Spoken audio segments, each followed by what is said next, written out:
रामनवमी के मौके पर पश्चिम बंगाल के मुर्शिदाबाद में झड़प की खबरें सामने आई हैं। शक्तिपुर इलाके में हुई इस झड़प में कई लोगों के घायल होने की रिपोर्ट है। भीड़ पर काबू पाने के लिए पुलिस ने लाठीचार्ज किया और आंसू गैस के गोले दागे। घायलों को बहरामपुर की मुर्शिदाबाद मेडिकल कॉलेज और अस्पताल में भेजा गया।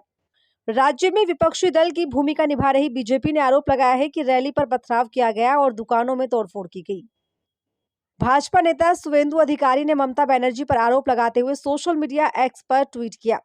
पिछले साल ममता बनर्जी पुलिस की अनदेखी के कारण रिश्रा और श्रीरामपुर में रामनवमी जुलूस पर हमला हुआ था। उसी तरह इस साल भी ममता पुलिस राम भक्तों की रक्षा करने में फेल गई। प्रशासन से शांतिपूर्ण रामनवमी जुलूस की अनुमति थी, इसके बावजूद भी शक्तिपुर में उपद्रवियों ने हमला किया। बीजेपी नेता ने पश्चिम बंगाल पुलिस पर गंभीर आरोप लगाए। उन्होंने आगे लिखा, अजीब बात है कि इस बार ममता पुलिस भी इस भयानक हमले में उपद्रवियों के साथ शामिल हो गई और राम भक्तों पर आंसू गैस के गोले दागे ताकि ये सुनिश्चित हो सके कि जुलूस अचानक समाप्त हो जाए। इतना ही नहीं, ममता पुलिस उपद्रवियों को मणिक्यहार मोड़ पर सनातनी समुदाय की दुकानों में तोड़फोड़ और लूटपाट करने से भी रोक नहीं सकी।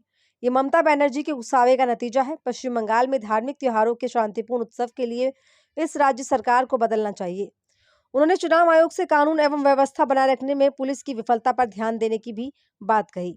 वहीं पश्चिम बंगाल पुलिस ने इस मामले पर कहा है कि स्थिति पर काबू पा लिया गया और क्षेत्र में अतिरिक्त फोर्स को भेज दिया गया है। घटना के बाद बहरामपुर के सांसद और कांग्रेस नेता अधीर रंजन चौधरी क्षेत्र का दौरा करने पहुंचे थे। चौधरी जब घायलों से मिलने मुर्शिदाबाद मेडिकल कॉलेज पहुंचे तो उनका विरोध किया गया। कांग्रेस नेता ने कहा कि वो घायलों को देखने आए थे, लेकिन बीजेपी कार्यकर्ताओं ने अस्पताल में उनके खिलाफ विरोध प्रदर्शन किया। उन्होंने कहा कि बीजेपी कार्यकर्ताओं ने उनसे ये दावा करते हुए जवाब मांगा कि हिंदुओं पर हमले हो रहे हैं। अधीर रंजन चौधरी ने आगे कहा कि भाजपा को उनसे पूछना चाहिए कि उन्हें जवाब देने की जरूरत है।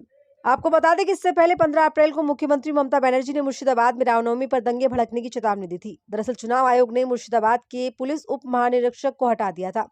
इस पर सीएम ने कहा था कि बीजेपी के निर्देश पर मुर्शिदाबाद के डीआईजी को बदल दिया गया है। अगर मुर्शिदाबाद और नालंदा में दंगे होते हैं तो जिम्मेदार चुनाव आयोग की होगी। उन्होंने आगे कहा था कि बीजेपी दंगे और हिंसा भड़काने के लिए पुलिस अधिकारियों को बदलना चाहती थी। अगर एक भी दंगा होता है तो ईसीआई जिम्मेदार होगा, क्योंकि वो यहाँ कानून व्यवस्था की देखभाल कर रहा है।